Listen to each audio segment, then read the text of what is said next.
yun. Pag nakikita ko nga kung gano'ng yung support nila sa'yo, pati yung mga hiyawa nila, tsaka yung kung gano'n sila kasaya pag nakikita ka nila, sobrang natutuwa din talaga ako.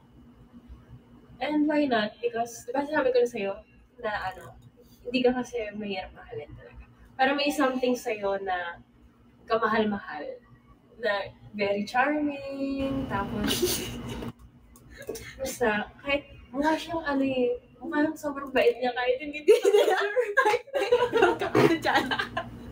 Huwag ka nga dyan. Hindi, pero yun lang. Gusto ko na mag-thank you. At salamat din na minahal niyo din ako. Diba? Tinanggap niyo din ako as part of her life. Kahit hindi niyo naman kailangan gawin yun. Kasi nga sabi mo, di ba, dahil part sila din ng life ko din. So, tatanggipin ka nila.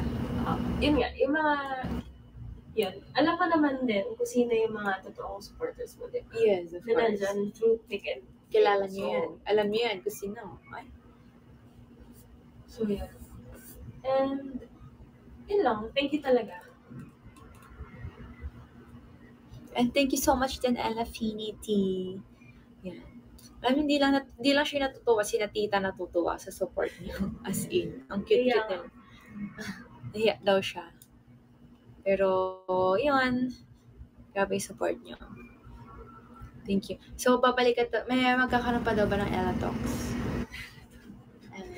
Guys, hindi naman ako yung nagde-decide ng Ella.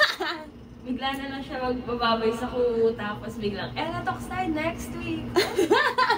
Hindi ako na-inform. Hindi, pero ikaw, nag-enjoy ka ba sa Ella Talks natin? Okay na, wala akong ginagawa. Oo.